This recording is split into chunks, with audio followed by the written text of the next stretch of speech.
Hi, hello, how are you all? I think you all good. In this video, I'm going to share about the daily 10 minutes practice to speak English fluently. After this video, you will definitely came up with the hesitation or prayer of the speaking English. So it will helps to you to speak in English very well. So ಇವತ್ತಿನ ವಿಡಿಯೋದಲ್ಲಿ ನಾವು 10 ನಿಮಿಷ ದಿನಾಲು ಯಾವ ರೀತಿಯಾಗಿ English ಮಾತಾಡೋದನ್ನು practice ಮಾಡ್ಬೋದು ಅನ್ನೋದನ್ನು ಇಲ್ಲಿ ನಾನು ಕೊಡ್ತಾ ಹೋಗ್ತೀನಿ. ಸೊ ಇದನ್ನು ನಾನು 10 ಮಿನಿಟ್ಸನ್ನು 5 ಪಾರ್ಟಾಗಿ ಡಿಫ್ರೆಂಟ್ ಮಾಡಿದ್ದೀನಿ. ಅದನ್ನು 5 ಪಾರ್ಟಲ್ಲೂ ಕೂಡ ನೀವು ಏನೆಲ್ಲ ಮಾಡಬೇಕು ಅನ್ನೋದನ್ನು ಹೇಳ್ತಾ ಹೋಗ್ತೀನಿ. ಸೊ ಇದನ್ನು ನೀವು ಕಂಟಿನ್ಯೂ ಆಗಿ ನೀವು ಪ್ರಾಕ್ಟೀಸ್ ಮಾಡ್ತಾ ಬಂದರೆ ಡೈಲಿ 10 ಮಿನಿಟ್ಸ ಪ್ರಾಕ್ಟೀಸ್ ಮಾಡ್ತಾ ಬಂದರೆ ವಿತಿನ್ 30 ಡೇಸಲ್ಲಿ you can become much better. ಇದಕ್ಕಿಂತ ಸ್ವಲ್ಪ ಇರೋದಕ್ಕಿಂತ ನೀವು ಸ್ವಲ್ಪ ಬೆಟರಾಗಿ ಇಂಗ್ಲೀಷನ್ನು ಪ್ರಾಕ್ಟೀಸ್ ಮಾಡ್ಬೋದು ಅಂತ ನಾನು ಈ ಮೂಲಕ ಹೇಳ್ತೀನಿ. ಬನ್ನಿ ಹಾಗಾದರೆ ಏನು ಒಂದು 10 ಮಿನಿಟ್ಸ್ ಪ್ರಾಕ್ಟೀಸು ಅನ್ನೋದನ್ನು ನೋಡೋಣ. ಫಸ್ಟ್ 1 to 2 ಮಿನಿಟ್ಸ್ ಅಂದರೆ first 2 minutes it's a warm up. So ನಿಮ್ಮನ್ನು ನೀವು ಏನು ಮಾಡಬೇಕು, ವಾರ್ಮಪ್ ಮಾಡ್ಕೊಳ್ತಕ್ಕಂಥದ್ದು, ರೆಡಿ ಆಗ್ತಕ್ಕಂಥದ್ದು, ಇಂಗ್ಲೀಷ್ ಮಾತಾಡೋಕ್ಕೆ ರೆಡಿ ಆಗೋಕ್ಕೆ ಇದು ವಾರ್ಮಪ್ ಒಂದು ಪ್ರಾಕ್ಟೀಸನ್ನು ಮಾಡಿ. Greet yourself in English, ನಿಮಗೆ ನೀವು ಗ್ರೀಟ್ ಮಾಡ್ಕೊಳ್ಳಿ. So if it is good morning say good morning. If it is afternoon you say good afternoon. Or if it is in night you practice going to the practice English, you put a time table on the night time, you say good night to you, good evening or good evening. So good morning, ನೀವು ಬೆಳಗ್ಗೆ practice ಮಾಡ್ತಾಯಿದ್ರೆ good morning, ಮಧ್ಯಾಹ್ನ practice ಮಾಡಿ ನಿಮ್ಮ ಟೈಮ್ಗೆ ಯಾವುದು adjust ಆಗುತ್ತೆ, ನಿಮ್ಮ ಫ್ರೀ ಟೈಮ್ ಯಾವತ್ತು ಸಿಗುತ್ತೋ ಆವಾಗ ನೀವು ಇದು ಮಾಡ್ತಾ ಇರ್ತೀರಲ್ವ. ಸೊ ಆ ಟೈಮನ್ನು ನೋಡಿಕೊಂಡು ನಿಮಗೆ ನೀವು ಗ್ರೀಟ್ ಮಾಡ್ಕೊಳ್ಳಿ. Good morning, how are you today, I am fine. So evening ಅಥವಾ ಇದಾಗಿದ್ದರೆ ಆಗ ಬೆಳಗ್ಗೆಯಿಂದ ಸಂಜೆವರೆಗೂ ಹೌ ವಾಸ್ ಯುವರ್ ಡೇ, ಹೇಗಿತ್ತು ನಿಮ್ಮ ದಿವಸ, it's good, it's fine, it's better ಅಂತ ಆನ್ಸರ್ನ ಮಾಡಿಕೊಡ್ರಿ. ಇದು ಫಸ್ಟು 2 ಮಿನಿಟ್ಸಲ್ಲಿ ನೀವು ಮಾಡ್ಕೋಬೋದು. Next word of the day.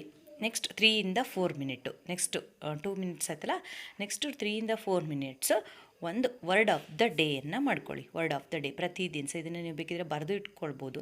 ಇದರಿಂದ ನೀವು ಎಷ್ಟು ವರ್ಡ್ಸ್ನ ಕಲ್ತ್ರಿ, ಎಷ್ಟು ದಿವಸ ಪ್ರಾಕ್ಟೀಸ್ ಮಾಡಿದರೆ ಎಷ್ಟೆಲ್ಲ ವರ್ಡ್ಸ್ ಕಲ್ತಿದ್ದೀರಾ ಅನ್ನೋಕ್ಕಂಥದ್ದು.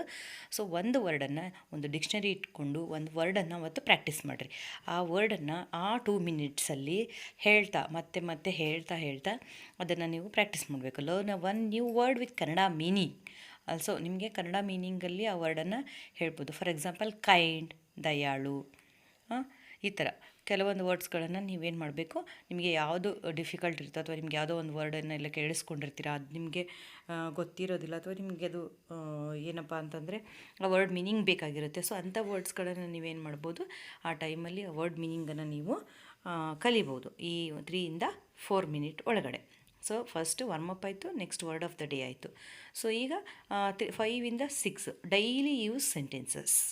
ಡೈಲಿ ಯೂಸ್ ಮಾಡ್ತಕ್ಕಂಥ ಸೆಂಟೆನ್ಸ್ಗಳನ್ನು ಹೇಳಬೇಕು. ಯಾಕಂದರೆ ಇದು ಯಾವಾಗಲೂ ಒಂದು ಭಾಷೆ ಕಲಿಬೇಕಾದ್ರೆ ನಮಗೆ ಗೊತ್ತಿರೋದ್ರಿಂದ ಗೊತ್ತಿಲ್ಲದೆ ಇರೋದನ್ನು ನೋಡ್ಕೋಬೇಕಾಗುತ್ತೆ. ಸೊ ಫಸ್ಟ್ ನಮಗೇನು ಗೊತ್ತಿರುತ್ತೆ, ನಮ್ಮ ಸುತ್ತಲೂ ಏನಿದೆ ಅದನ್ನು ನಾವು ಪ್ರಾಕ್ಟೀಸ್ ಮಾಡಬೇಕು. Daily practice 3 to 4 sentences you use every day. ನೀವು ಯೂಸ್ ಮಾಡ್ತಕ್ಕಂತಹ, ನೀವು ಯೂಸ್ ಮಾಡ್ಬೋದಾದಂಥ ಡೈಲಿ ಯೂಸ್ ಸೆಂಟೆನ್ಸ್ಗಳನ್ನು ಇಲ್ಲಿ ಪ್ರಾಕ್ಟೀಸ್ ಮಾಡಬೇಕು. Please give me water, I am going to school, I am hungry, I drink tea, I drink coffee, I drink milk. ಈ ಥರದ್ದು ಒಂದಷ್ಟು ವಾಕ್ಯಗಳನ್ನು ಡೈಲಿ ಯೂಸ್ ಮಾಡ್ತಕ್ಕಂಥ ಸೆಂಟೆನ್ಸ್ಗಳನ್ನು ನೀವೇನು ಮಾಡಬೇಕು, ಒಂದು 5 to 6 ಮಿನಿಟ್ಸಲ್ಲಿ 5 to 6 ಮಿನಿಟ್ ಏನಿರುತ್ತಲ್ಲ ಆ ಟೈಮಲ್ಲಿ ಸೆಂಟೆನ್ಸ್ಗಳನ್ನು ಹೇಳಬೇಕು. ಸೊ ಇವನ್ನು ಕೂಡ ಬೇಕಿದ್ರೆ ಬರೆದಿಟ್ಕೊಳ್ಬೋದು. ನೆಕ್ಸ್ಟು 7 to 8 ಮಿನಿಟ್ ಅಲ್ಲಿ ರೀಡಿಂಗ್ ಅಲೌಡ್. ಜೋರಾಗಿ ಓದಬೇಕು. Read 2 to 3 sentences from your book or a story book aloud. ಜೋರಾಗಿ ಓದಬೇಕು. ಯಾವುದಾದ್ರೂ ನಿಮ್ಮ ಒಂದು ಬುಕ್ ಇರುತ್ತೆ, ಟೆಕ್ಸ್ಟ್ ಬುಕ್ ಇರುತ್ತೆ, ಅಥವಾ ಇನ್ಯಾವುದೋ ಮನೇಲೊಂದು ಇಂಗ್ಲೀಷ್ ಬುಕ್ ಇರುತ್ತೆ, ನ್ಯೂಸ್ ಪೇಪರ್ ಇರುತ್ತೆ, ಏನಾದರೂ ಇರಲಿ, ಅದನ್ನು ನೀವೇನು ಮಾಡಬೇಕಂದ್ರೆ ಜೋರಾಗಿ ಓದಬೇಕು. ಜೋರಾಗಿ ಓದೋದ್ರಿಂದ ಏನಾಗ್ತದೆ, it helps in pronunciation and confidence. ಅದನ್ನು ಜೋರಾಗಿ ಓದಿದರೆ ನಿಮಗೆ ಆ ಪ್ರೊನೌನ್ಸಿಯೇಷನ್ ಕೂಡ ಬರುತ್ತೆ, ನಿಮಗೆ ಕಾನ್ಫಿಡೆಂಟ್ ಜಾಸ್ತಿ ಆಗುತ್ತೆ. ಸ್ಪೀಕಿಂಗ್ ಮಾಡಬೇಕಾದಾಗ ನಿಮಗೆ ಕಾನ್ಫಿಡೆಂಟ್ ಜಾಸ್ತಿ ಆಗುತ್ತೆ. ಸೊ ಈ ಥರ ನೀವೇನು ಮಾಡ್ಬೋದು, ಅದನ್ನು ಪ್ರಾಕ್ಟೀಸನ್ನು ನೆಕ್ಸ್ಟ್ 7 to 8 ಮಿನಿಟಲ್ಲಿ ನೀವು ಪ್ರಾಕ್ಟೀಸ್ ಮಾಡ್ಬೋದು. ಇನ್ನು ಲಾಸ್ಟ್ 2 ಮಿನಿಟ್ಸಲ್ಲಿ ಸ್ಪೀಕಿಂಗ್ ಪ್ರಾಕ್ಟೀಸ್ ಮಾಡಬೇಕು. ಇಲ್ಲಿ ಮಾತ್ರ ಸ್ಪೀಕಿಂಗ್ ಪ್ರಾಕ್ಟೀಸ್ ಹಿಂದೆ ಹೇಳಿದ್ದೇನೆ ಮಿರರ್ ಟೆಕ್ನಿಕ್ ಅಂತ. ಸೊ ಮಿರರ್ ಟೆಕ್ನಿಕ್ ಆದರೂ ಯೂಸ್ ಮಾಡ್ಕೊಡ್ರಿ, ಅಥವಾ ನಿಮ್ಮ ಮನೇಲಿ ಯಾರೋ ಇರ್ತಾರೆ ಅಂತ ಅವ್ರನ್ನಾದರೂ ಇಟ್ಕೊಂಡು ನೀವು ಈ ಒಂದು ಸ್ಪೀಕಿಂಗ್ ಪ್ರಾಕ್ಟೀಸನ್ನ ಮಾಡ್ಬೋದು, ಅಥವಾ ಸುಮ್ಮನೆ ನಿಮ್ಮಷ್ಟಕ್ಕೆ ನೀವೇ ಹೇಳ್ಕೊಬೋದು. ಏನು ಈ ಸ್ಪೀಕಿಂಗ್ ಪ್ರಾಕ್ಟೀಸಲ್ಲಿ ಏನು ಮಾಡಬೇಕು? Talk about A small topic in 1 to 2 minutes. Small topic ಬಗ್ಗೆ ಯಾವುದಾದ್ರೂ ಒಂದು ಚಿಕ್ಕ ಟಾಪಿಕ್ ಅಂತ ತೊಗೊಳ್ರಿ. For example, my family. I have A small family. My father is a teacher. My mother is very kind. I love my family. ಇಷ್ಟೇ ಸಾಕು. ಒಂದು 3-4 ಸೆಂಟೆನ್ಸ್ಗಳು ಇರ್ತಕ್ಕಂಥ ಒಂದು ಸಣ್ಣ ಟಾಪಿಕ್ಕನ್ನು ಹೇಳ್ಬೋದು. ಈಗ ನಿಮ್ಮ ಮನೆಯಲ್ಲಿ ಒಂದು ಚೇರ್ ಇರುತ್ತೆ. ಚೇರ್ನ ತೊಗೊಂಡು this is our chair. We bought this chair of ಎಷ್ಟು ಪ್ರೈಸಲ್ಲಿ? 200 rupees. This is made of plastic, this is made of wood, this made of fibre. ಅದು ಯಾವುದರಿಂದ ಮಾಡಲ್ಪಟ್ಟಿದೆ? ಸೊ ಇದನ್ನು my father use to sit on this while he working. ಅವರು work ಮಾಡಬೇಕಾದ್ರೆ ನಮ್ಮ ಪಪ್ಪ ಇದನ್ನು ಯೂಸ್ ಮಾಡ್ತಾರೆ ಕೂತ್ಕೊಳ್ಳೋಕ್ಕೆ ಅಂತ. ಈ ಥರ ಒಂದು ಚಿಕ್ಕ ಯಾವುದಾದ್ರೂ ಒಂದು ಟಾಪಿಕನ್ನು ತೊಗೊಂಡು ನೀವೇನು ಮಾಡ್ಬೋದು, ಅದನ್ನು ಸ್ಪೀಕಿಂಗ್ ಪ್ರಾಕ್ಟೀಸನ್ನು ಮಾಡಬೇಕು. ಡೈಲಿ ಒಂದೊಂದು ಟಾಪಿಕನ್ನು ತೊಗೊಂಡು, ಡೈಲಿ ಬೇರೆ ಬೇರೆ ಟಾಪಿಕನ್ನು ತೊಗೊಂಡು ನೀವು ಮಾಡ್ತಾ ಬರಬೇಕು. ಸೊ ಈ ಥರ ಮಾಡೋದ್ರಿಂದ ನಿಮಗೆ ಕಾನ್ಫಿಡೆನ್ಸ್ ಹೆಚ್ಚಾಗುತ್ತೆ, ಪ್ರೊನೌನ್ಸಿಯೇಷನ್ನು ಚೆನ್ನಾಗಿ ಬರುತ್ತೆ. ಸೊ ನೀವು ಒಂದು ಹೊಸ ವರ್ಡ್ ಕಲಿತೀರಾ, ಒಂದಷ್ಟು ಸೆಂಟೆನ್ಸ್ಗಳನ್ನು ಕಲಿತೀರಾ. ಸೊ ನಿಮ್ಮನ್ನು ನೀವು ಗ್ರೀಟ್ ಮಾಡ್ಕೊಳ್ತೀರಾ. ಅದ್ರ ಜೊತೆಲಿ ಒಂದು ಟಾಪಿಕನ್ನು ಕೊಟ್ಟರೆ, ಒಂದು ಟಾಪಿಕನ್ನು ಹೇಳಿದರೆ ಅದರ ಬಗ್ಗೆ ಒಂದು 3-4 ಸೆಂಟೆನ್ಸ್ಗಳನ್ನು ಹೇಳೋದನ್ನು ಪ್ರಾಕ್ಟೀಸ್ ಮಾಡ್ತೀರಾ. ಸೊ ಇದರಿಂದ ನಿಮ್ಮ ಸ್ಪೀಕಿಂಗ್ ಏನಾಗುತ್ತೆ, ಇಂಪ್ರೂವ್ ಆಗ್ತಾ ಬರುತ್ತೆ. ಸೊ ಇದನ್ನು ಬಿಡದೆ ಒಂದು 30 ಡೇಸ್ವರೆಗೂ ನೀವೇನಾದರೂ ಮಾಡಿದ್ರಿ ಅಂದರೆ, ಸೊ ನಿಮ್ಮ ಹತ್ರ 30 ವರ್ಡ್ಸು ಆ್ಯಂಡ್ ಡೈಲಿ 3-4 ಸೆಂಟೆನ್ಸ್ ಕಲ್ತಿದ್ರಿ ಅಂತಂದರೆ ಎಷ್ಟಾಯಿತು ಅಲ್ಲಿಗೆ? 90 to 100 ಸೆಂಟೆನ್ಸ್ ನಿಮ್ಮ ಹತ್ರ ಇರುತ್ತೆ, ಹೊಸ ಗಳಿರುತ್ತೆ.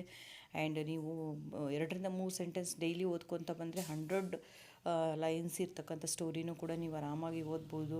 ಒಂದು 30 ಟಾಪಿಕ್ಸ್ ಬಗ್ಗೆ ನೀವು ಆರಾಮಾಗಿ ಮಾತಾಡ್ತಕ್ಕಂಥದ್ದನ್ನು ನೀವು ಕಲಿತೀರಾ. ಸ್ಮಾಲ್ ಟಾಪಿಕ್ಸ್ಗಳ ಬಗ್ಗೆ ನೀವು ಆರಾಮಾಗಿ ಮಾತಾಡ್ಬೋದು.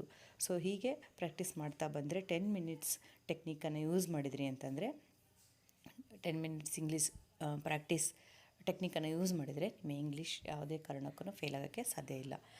ಸೊ ಈ ವಿಡಿಯೋ ನಿಮಗೆ ಯೂಸ್ ಆಯಿತು ಅಂದರೆ ಜಸ್ಟ್ ಲೈಕ್ ಮಾಡಿ, ಪ್ಲೀಸ್ ಲೈಕ್ ಮಾಡಿ. ಅದ್ರ ಜೊತೆಗೆ ಶೇರ್ ಮಾಡಿರಿ. ಹಾಗೆ ನಿಮ್ಮ ಒಪಿನಿಯನನ್ನು ಅಥವಾ ಇನ್ನೂ ಬೇರೆ ಯಾವ ಥರದ ವೀಡಿಯೋಸ್ ಬೇಕು ಅನ್ನೋದ್ರ ಬಗ್ಗೆ ನೀವು ಏನು ಮಾಡಬೇಕು, ಒಂದು ವಿಡಿಯೋನ ಯಾವ ಥರ ಬೇಕು ಅನ್ನೋದ್ರ ಬಗ್ಗೆ ಕಮೆಂಟ್ ಮಾಡಿ.